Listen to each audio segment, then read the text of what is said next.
Eu quero saudar os irmãos com a paz do Senhor. Amém, igreja? Me sinto feliz, né, em estar aqui para bendizer o nome do Senhor. Eu quero, antes de tudo, convidar os irmãos a curvarem as vossas cabeças. Nós vamos estar fazendo um clamor todo especial pelo presbítero Jacksley, né, que foi há pouco ao hospital, dar uma olhadinha na saúde dele como está. Orar pela Xlaine e pelo Murilo, que chega sexta-feira, né? Vamos orar para que Deus possa conceder a essa família uma hora feliz, como concedeu a nós, a minha, a Stephanie e ao João Pedro, né? E está aí Luiz Henrique, para agraciar a nossa vida. Feche os seus olhos. O seu pedido agora é: Senhor, guarda a vida dessa família. Meu Deus, o Senhor é justo e fiel, o Senhor nos ama, antes de tudo nos conhece, e nos conhecendo, não desistiu de nós. Eu apresento ao Senhor o pequeno Murilo. O Senhor já tem o contemplado, tem o gerado no ventre da Xlaine. Eu quero orar a Deus essa noite, para que ele venha com saúde, perfeito, alegrar os nossos dias. Eu oro pela Xlaine, a mãe, que deve estar muito ansiosa, à espera deste momento. Sabemos que é um momento único, singular, quando dá-se à luz a um filho. Jacksley, o presbítero Jacksley, servo do Senhor, que ele possa estar guardado pelo Senhor em todo o tempo. Pai, eu oro para que o Senhor dê ordem aos seus anjos a respeito dessa família. Acampem ao redor deles, protegendo-os em todo o tempo.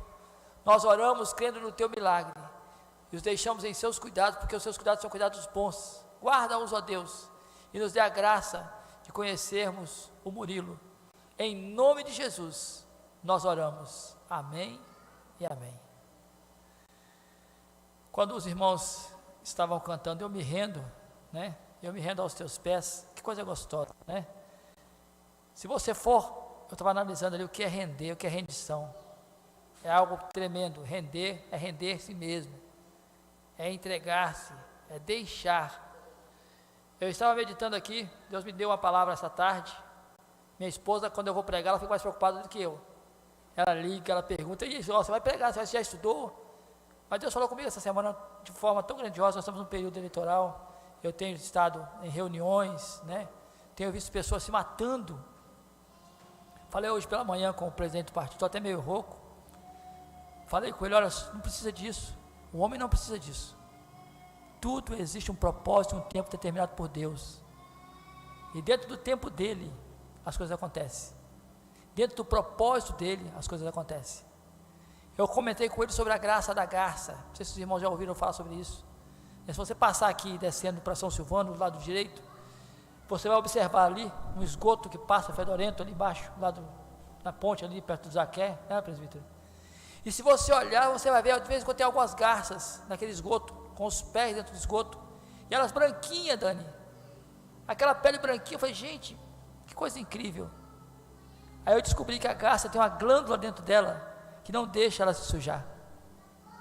É possível você ter dentro de você uma glândula chamada Espírito Santo, e mesmo você estando no meio do esgoto, que é a nossa política hoje, você não se sujar. Homens bons podem sim fazer parte do pleito eleitoral, podem sim fazer diferença. Eu creio nisso.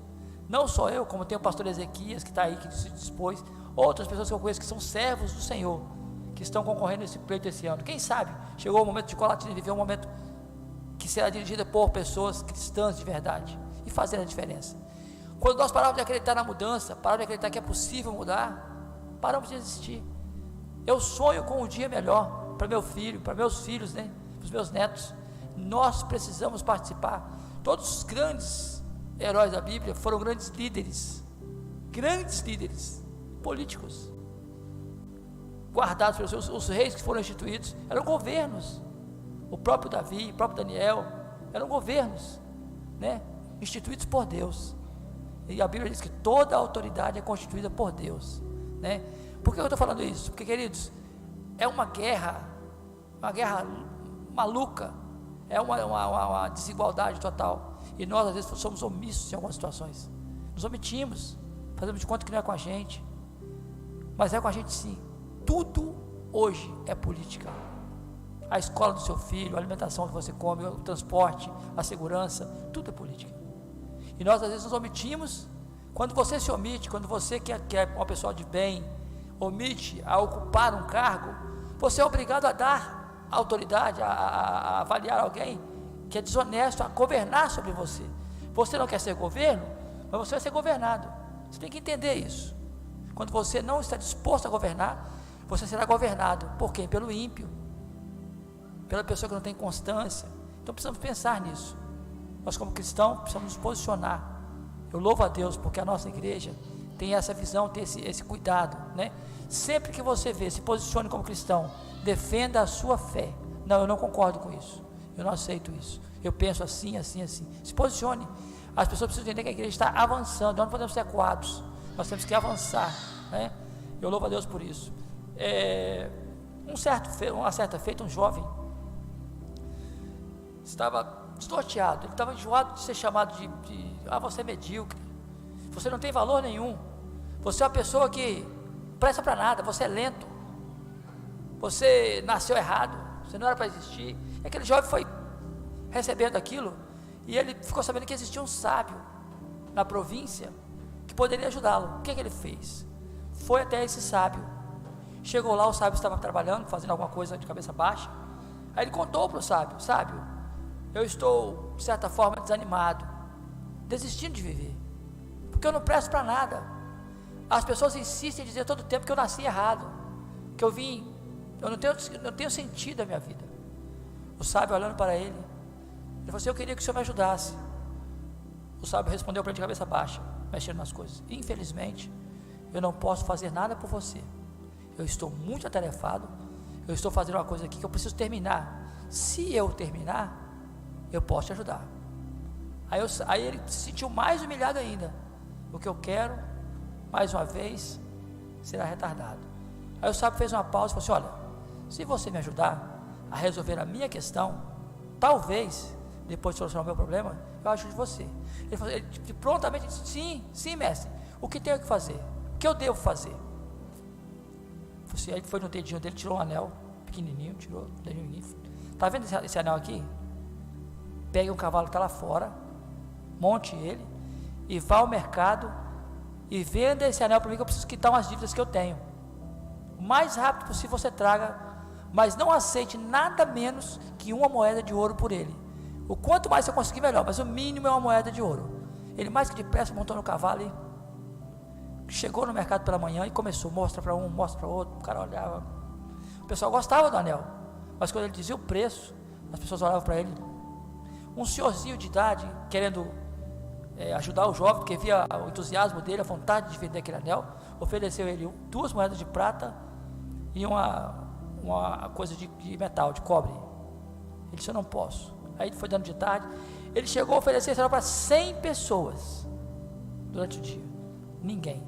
Alguns riam dele, outros viravam as costas, deixavam ele falando sozinho, e ele foi desmolecendo. Quando foi à tarde, ele montou no cavalo e voltou muito triste, e o mestre estava de cabeça baixa fazendo a mesma coisa. Ele chegou na sala, entrou no quarto, disse: mestre, sim filho, é impossível eu enganar alguém sobre o valor desse anel. Ninguém aceitou nem a conversar. Aí o mestre olhou para ele e falou assim: dissestes bem, a primeira coisa que nós precisamos saber é o valor dessa joia, é quanto vale esse anel. Aí ele falou assim: mas pega o cavalo ali, monta nele e vá a um orífero, aquelas pessoas que avaliam ouro, e mostra para ele e diz que nós estamos querendo vender esse anel, mas independente do que ele te oferecer, você não dá aceite, você volta e fala comigo. Mas que depressa ele montou no cavalo e foi. Quando chegou no orífero, o senhor começou a examinar o anel, sob luz de lamparina, olhou, limpou, pesou, olhou de novo. O jovem explicou que tinha pressa para vender o anel. Ele falou assim: olha só, jovem, eu pago por esse anel 58 moedas de ouro. Ele assustou: quanto? Olha só, eu sei que é pouco, mas é porque vocês estão com pressa. Eu posso conseguir até 70 moedas de ouro nele, mas eu preciso de um prazer melhor. Ele voltou radiante para o mestre, chegou quase faltando fôlego. Aí o mestre falou para ele assim: quando ele foi por essa, que tinha achado 58, mas o valor era 70, eu falei assim, pois é, você fica sendo avaliado por qualquer pessoa, quando quem pode te avaliar é só quem realmente te conhece. O que eu digo com isso? O que eu aprendo com isso? Às vezes, ficamos buscando reconhecimento em pessoas que não nos conhecem. O seu reconhecimento está no Senhor, você foi justificado por Cristo. Eu quero falar hoje sobre isso. No livro de 1 Reis, no capítulo 17, os versos, vamos ler apenas uma partezinha do verso 7. Depois da vírgula aí, tem uma partezinha. 1 Reis 17, verso 7. Não sei se a de vocês tem a vírgulazinha logo depois aí.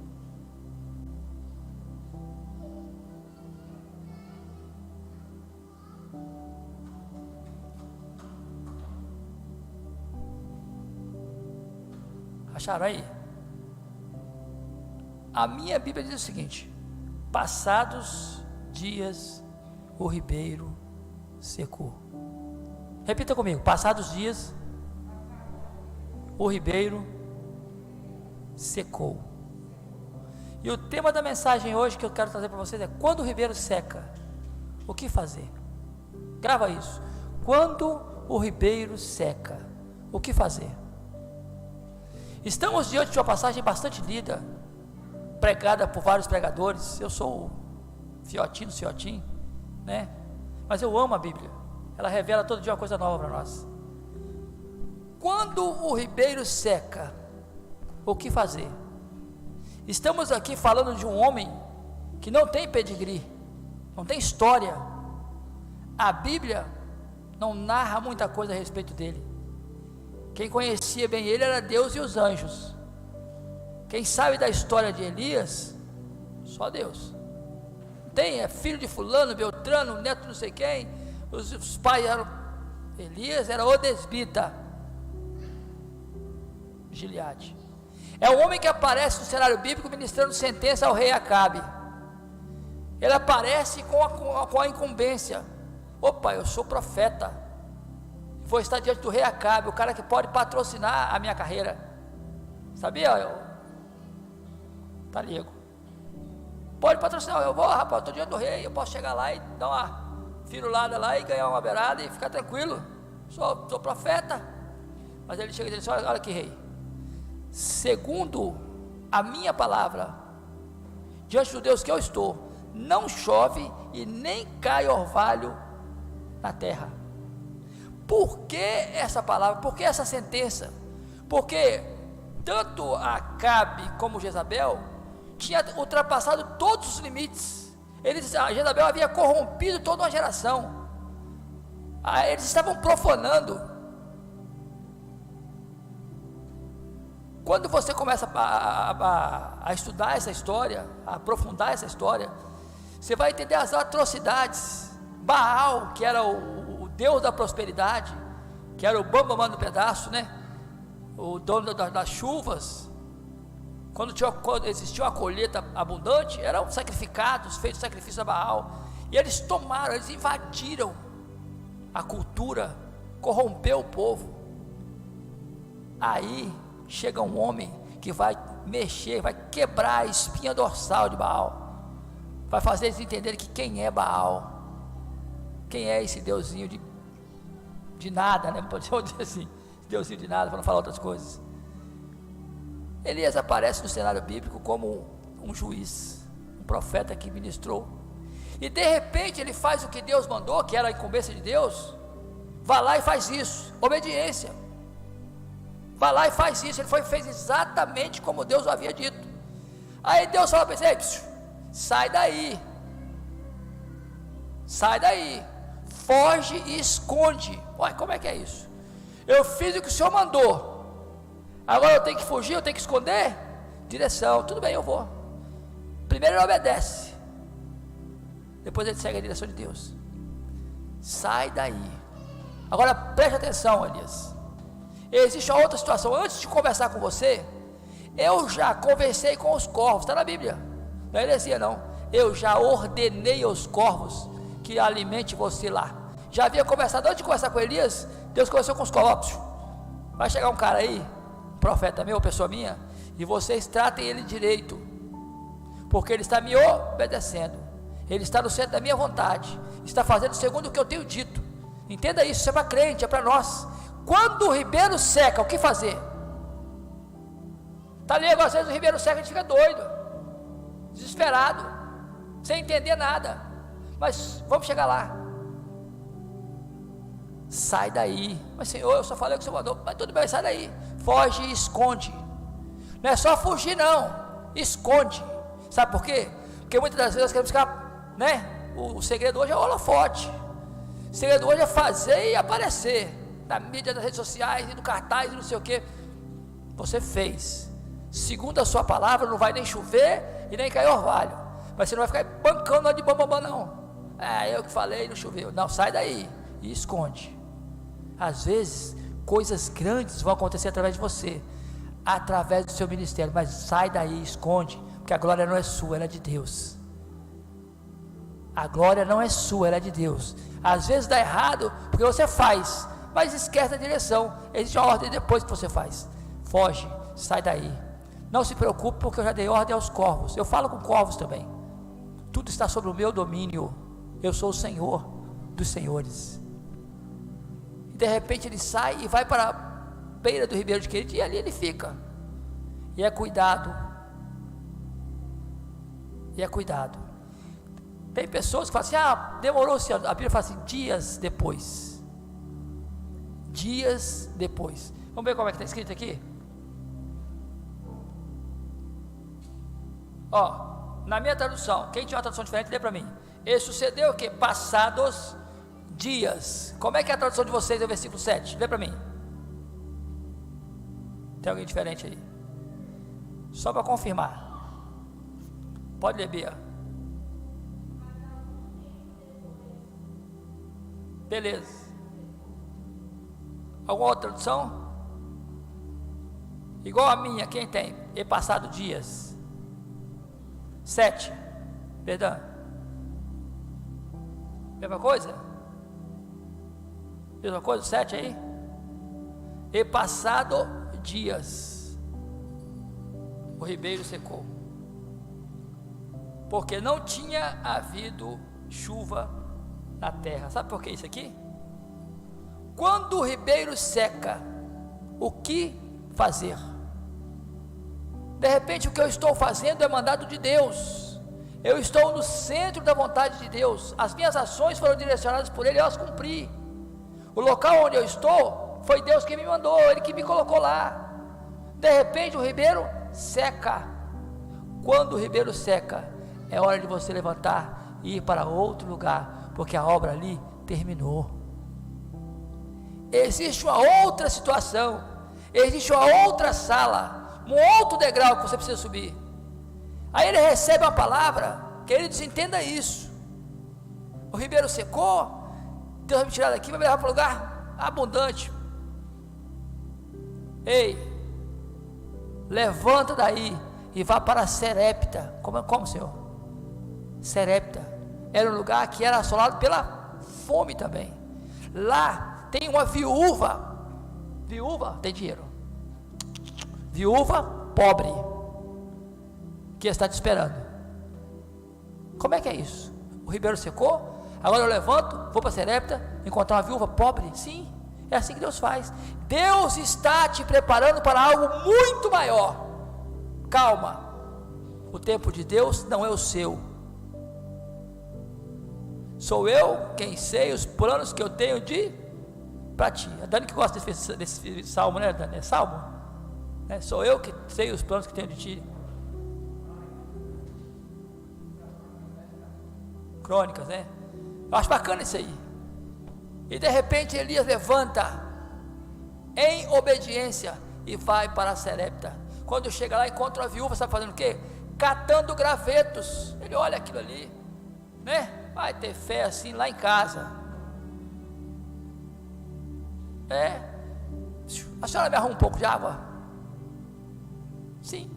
A mulher manobra. Aqui, traz um bolo para mim também. A mulher fala: como assim, senhor? Está vendo isso aqui? Está vendo esses gravetos aqui? Eu estou catando porque eu vou pegar o punhadinho de farinha que eu tenho, um pouquinho de azeite, vou cozer um bolo, vou comer para mim e para meu filho, vamos morrer depois. Não, faça segundo o que eu estou te pedindo. Faça segundo o que eu estou te pedindo, e não vai faltar nem para você e nem para o seu filho, nem pão, nem farinha, nem azeite. E assim ela fez. E Elias, o que estava acontecendo na vida dele? O que está acontecendo na sua vida? Rapaz, eu venho perdendo, eu venho tentando, eu venho perdendo, eu tento uma coisa, parece que está certo, daqui a pouco Deus está preparando você para algo maior. Estava sendo moldado, sendo preparado. Não assusta não. Sabe para quê? Porque viria algo muito maior. Aí chega o momento de Elias, lá em cima no Carmelo, onde ele seria confrontado com os profetas de Baal, de Azera e de Astarote. Chegou o momento em que ele colocaria a sua prova à fé, quando ele sobe e fala assim: olha, vamos fazer o seguinte, vamos fazer um trato aqui, está vendo esse altar? Abre o rego em volta dele e encha de água, e nós vamos orar aqui, vocês primeiro e depois eu. Aquele ao qual o Deus dele responder com fogo, esse será o vitorioso, esse será o vencedor. Desafio. Ele estava preparado para isso, porque ele havia experimentado o cuidado de Deus. Se você fosse posto à prova hoje, numa situação como essa, qual seria a sua reação? Deus responderia com fogo a sua oração? Porque o nosso Deus responde com fogo. E assim foi. E assim aconteceu. Quando o ribeiro seca, o que fazer? Parar? Desistir? Não. Marche. Continue marchando. E essa história ela desenrola mais. Acontece o que os irmãos já conhecem. Aí, meu irmão, o grande perigo do achar que eu sou e que eu posso. Elias desce o monte todo. A Bíblia fala que Elias era um corredor de longa distância, era um corredor atleta. E Elias correndo na frente do carro de Acabe, né? É porque eu sou o cara. Eu faço mesmo. Comigo o negócio pega fogo e vai na porta do palácio, ó. Bate e manda chamar Jezabel. Lá de cima ela fala, manda avisar ele que o mesmo que ele fez com meus profetas lá no monte, eu vou fazer com ele. Sabe o que ele faz? Racha fora de medo. Esqueceu que o Deus que queimou os profetas lá fulminava aquela Jezabel. Aí voltou eu. Sabe por quê? Porque ele começou a achar que ele era. Ele chega a dizer: porventura sou eu melhor que os meus pais? Quem falou com ele isso? Eita, Lego, quem falou com ele que ele era melhor que alguém? Porventura sou eu melhor que os meus pais? Ninguém tinha falado isso, ele já estava se achando. Aí é hora do cara sentir que é Deus. Primeiro ele foi para Serepta, porque Deus mandou, para o Ribeiro de Querite, porque Deus mandou. Agora ele foi por conta própria. Agora ele volta para o deserto por conta própria. A Bíblia fala que ele fugiu. Começou: Senhor, podia tirar minha vida, né? Basta. Rapaz, se você quer morrer, por que você correu da frente do palácio? Está vendo como que são as coisas? Como é que a coisa é controversa?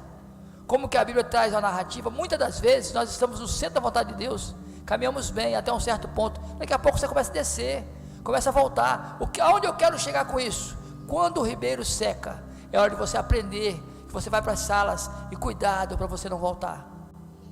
Vá com cuidado. O eu tem que sumir. Quem tem que aparecer na sua vida é Deus. Muitas das vezes as coisas dão errado na nossa vida, depois de ter tudo dado certo, tudo acontecido, e nós começamos a andar para trás, porque nós escolhemos andar por vontade própria, por cuidado próprio, perdemos a sensibilidade. Mas Deus é um Deus de misericórdia, e quando Ele está ali querendo para si a morte, o anjo aparece para ele: ei, levanta. Ele chegou assim: eu vou ungir alguém, escolher alguém. A Bíblia fala que na escola de profetas, quando ele chega a reclamar, que se ele chega a dizer para o Senhor que se ele se não fosse ele, né? Porque eu fiz isso, eu fiz aquilo, está na Bíblia, eu fiz isso, fiz aquilo e tal. Aí você fala com você, além de você, tem mais 7.000 que não dobraram os joelhos. Esquece esse negócio de você parar. Se você parar, a obra para. Esquece isso. Se eu parar, outro vem e continua. Esquece isso. 7.000 que não dobraram o joelho. Aí Deus vai e fala para ele ungir Eliseu, que não tinha nada a ver com a escola de profetas. Sabia disso? Sabia, Taligo? Que coisa bacana. O cara estava trabalhando com a junta de boi. Aí Deus fala assim, você vai ungir a Eliseu. Fala o nome do cara, Eliseu. Já pensou que Deus falar o seu nome? Se Deus precisasse de alguém agora para substituir a mim, ou o presbítero Adriano, ou o Taliego, ele lembraria do seu nome, ele chamaria o seu nome, vai lá e unge fulano, a Nide, o Rustambe. Como é que está a sua relação com Deus? Você poderia ser sucessor de alguém chamado por Deus? Falta hoje homens e mulheres para que Deus possa chamá-los pelo nome, porque falta compromisso, falta envolvimento, falta disposição, falta encorajamento, falta fidelidade. A igreja de hoje é difícil, não estou dizendo de modo geral, mas é difícil você ver pessoas que estão realmente envolvidas com a obra, a ponto de dizer assim, eu vou queimar a minha junta de boi, sabe para quê? Para que eu não tenha nem lembrança, se eu quiser voltar eu não posso, porque eu não tenho mais a junta de boi. O cara vai, às vezes vai deixar a junta de boi guardada, se der errado eu volto. Eliseu não, queimou, fez um churrasco bacana para todo mundo, se der errado eu me viro, eu tenho que continuar para frente que se anda. O cara, que eles estão precisando disso, despojar das coisas que nos prendem no mundo. O cara vem para a igreja, mas qualquer coisinha ele está voltando para as raízes. Coloca na tua cabeça hoje, é hora de desprender das coisas do mundo. Deus está querendo, nós estamos de passagem, alguém vai nos suceder hoje ou amanhã, não tem, é a realidade. Preparem-se para assumir posições na casa do Senhor. A seara é grande, os ceifeiros são poucos. A Rose tem ajudado no Ministério do Louvor, ela vê a dificuldade que ela tem de montar uma escala. O pastor montar uma escala. Se eu não me engano, semana que vem, né? Tem que monta a coisa de líderes. Quando é que monta? Que elege os líderes? Agora, né? O conselho local reúne, faz aquela relação, né? Aquela lista, né? Rapaz, vocês não têm noção da dificuldade que é montar uma equipe de líder para o outro ano. Faltam sucessores, sabia? Professor de Helene, falta, porque as pessoas não querem deixar as juntas de boi, não querem, não, eu tenho que estar lá, mas eu tenho que estar aqui. Queridos, quando o ribeiro seca, é hora de atentar para as coisas de Deus. Você veio tão bem, começou tão bem, o seu ministério foi tão bem, quando você começou a achar que você começou a descer. Chega a hora em que nós teremos que deixar isso aqui para uma outra pessoa, ou para ir para um outro lugar. Taliego e Rose estão indo embora lá para o sul, né? Para sul, não é isso? Estão indo embora. Tem que chegar alguém para assumir o lugar deles. Nós somos transitórios, mas é a casa do Senhor, é a igreja do Senhor. Então, a sua oração, Senhor, me prepara. Quando o Senhor fala assim, eu preciso de um substituto, fala, ó, você aqui rege, vem cá, ô Rustambe, chama o rege, separa o rege. Sabe por quê? Porque ele está disposto a pôr fogo na sua junta de boi e seguir a mim com integridade, e vai ser um excelente. Você vê que Elias, ele fala assim, Elias fez mais que, sabe o que Elias fez mais que Eliseu? Sabe o que Eliseu fez mais que Elias? Não murmurou, não é, Taliego? Aprendeu com um mestre, mas não aprendeu a murmurar. Sucesso pleno e absoluto. Esses homens, eu gosto de ler sobre, tira um tempo e estuda sobre esses dois homens. Você vai entender como que a nossa vida se encaixa, né? Como que pode alguém aparecer no cenário bíblico e fazer uma diferença tão grande nos dias de hoje. E a minha palavra para você é, seja um Eliseu nos dias de hoje. Seja um Eliseu, discípulo de Elias. Tenha disposição, porque vale a pena. Vale a pena. Não se preocupe, se o ribeiro secar, é porque chegou a hora de você levantar e ir para Serepta.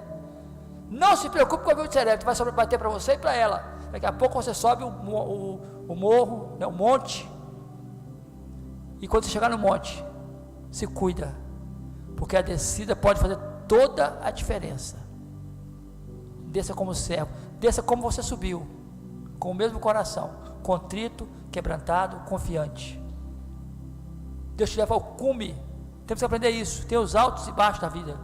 Então crie um equilíbrio espiritual. Esteja sempre à disposição de Cristo. E se Deus fala para você, olha, unja fulano, não se preocupa não. Unge, vai lá. Prepara alguém. Líderes, prepare alguém. Quando você passar por um ministério, preocupe-se em deixar alguém preparado para dar continuidade ao seu trabalho. Ou então não terá valido a pena. Se a Eliane sair amanhã daqui da superintendência, não tiver nenhum professor, não valeu a pena o trabalho dela. Eu preciso formar líderes. As pessoas têm medo. Não, se eu ensinar fulano, sei, a seara é grande. Deus precisa de você em outros lugares, em outros campos. Ele vai te levar, Ele vai conduzir você. Mas e o seu legado? Quem for ficar aqui, como fica? Qual é o seu envolvimento? Qual é o seu grau de ensino? Preocupe-se com isso. Você precisa fazer discípulos. Precisa. Porque você foi feito discípulo. Você é um discípulo, é fruto de alguém. A obra não pode minguar. Nós não podemos ficar na mão de 2, 3. Então tem isso em você. Eu preciso ensinar. Eu preciso aprender e ensinar a fazer pessoas. Amém? Vamos orar ao Senhor. Presbítero Adriano.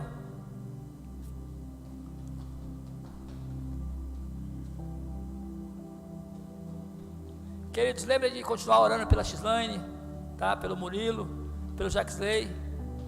A gente fala assim, pelo meu filho João Pedro, que vai ser operado sexta-feira também, tá? Orem por ele, para nós. Eu tenho medo, mais do que ele. Eu tenho medo de cirurgia.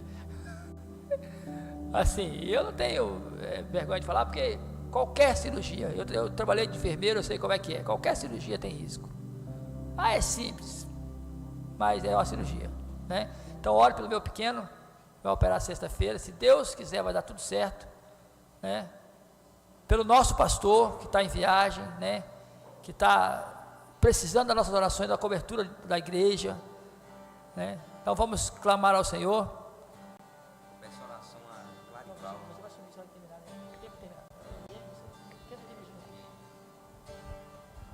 Tia Helene, assume.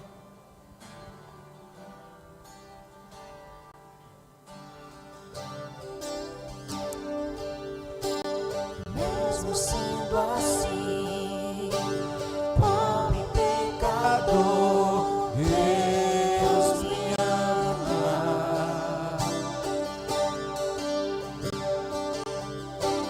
Mesmo sendo falho, mesmo sem merecer, Deus me ama.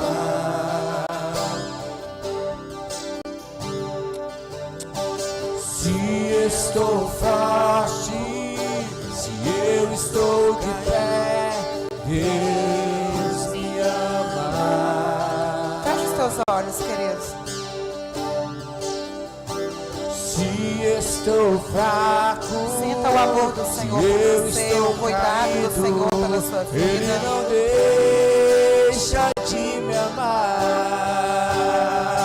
Pensa naqueles momentos que você Sem passou, que seu foi tão difícil, mas que o Senhor te ajudou a superar. O que seria de mim? O amor do Senhor te fortaleceu, te ajudou. Deus me ama tanto, e entregou seu filho para morrer em meu lugar. Agradeça ao Senhor por isso. Deus me ama, e o seu amor é tão grande, incondicional. Deus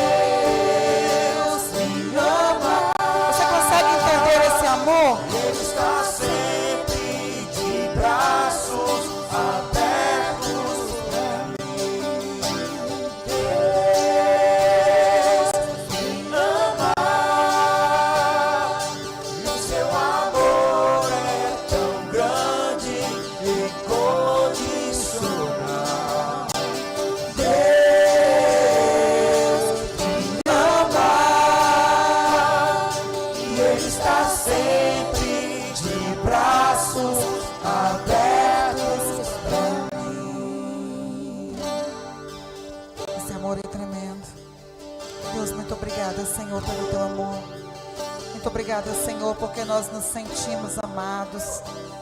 Senhor, quantas vezes, Senhor, nós caminhamos, ó Deus, ou talvez até mesmo fizemos coisas que desagradou o Senhor, mas, ó Deus, em momento algum o Senhor nos desamparou.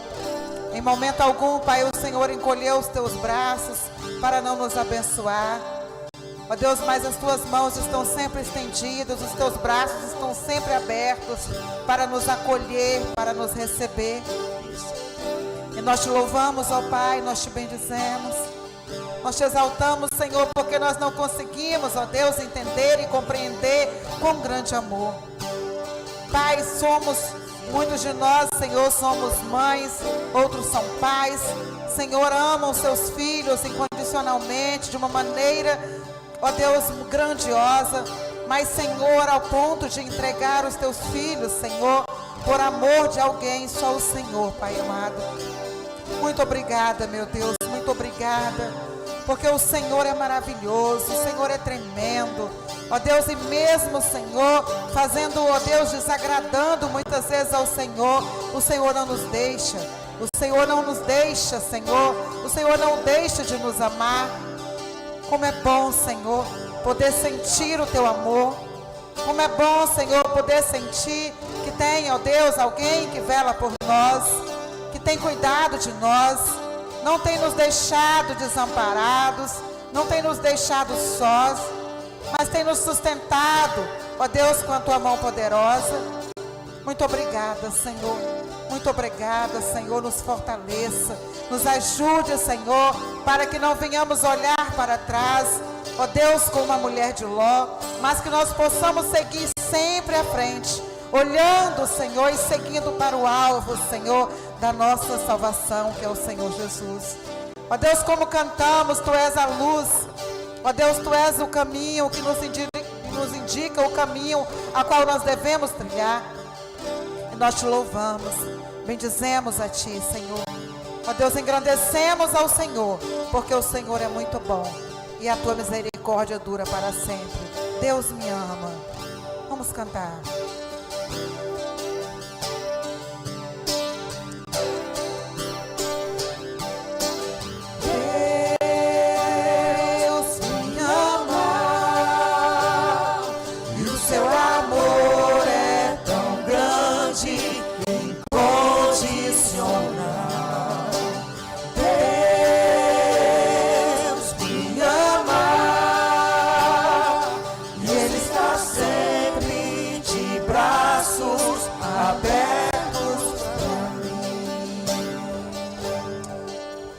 Convida a se colocar de pé nesta hora, com os teus olhos fechados. Você vai ter 1 minuto aí para agradecer ao Senhor. Você tem 1 minuto para agradecer ao Senhor por este amor, com a tua oração ou com o teu silêncio. Mas fala com o Senhor neste momento, agradecendo ao Senhor. E após este minuto, o presbítero vai nos estar direcionando com a bênção apostólica.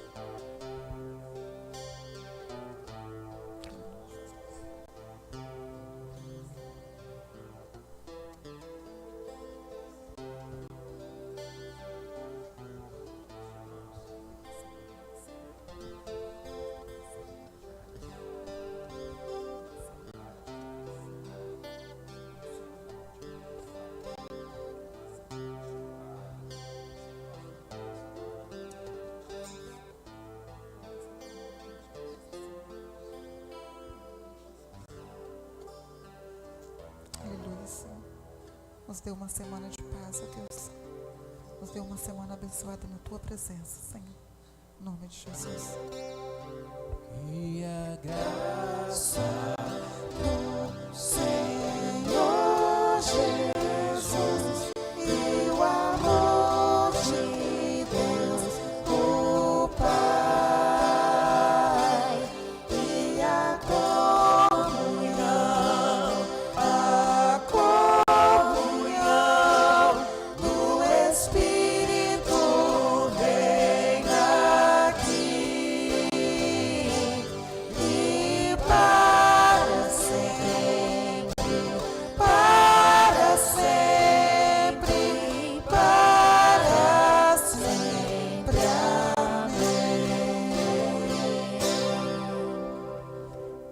vamos, antes de sairmos, vamos nos atentar para nosso encontrão de amanhã, né? Amanhã é dia da juventude wesleyana, e a juventude vai estar amanhã se reunindo, né, nesse encontrão. Amanhã às 18 horas, vamos adorar ao Senhor juntamente com os nossos jovens. Amém? Você que é jovem, eu sou jovem. O pastor costuma dizer que nós somos os mais velhos daqui, mas nós somos jovens. Amém?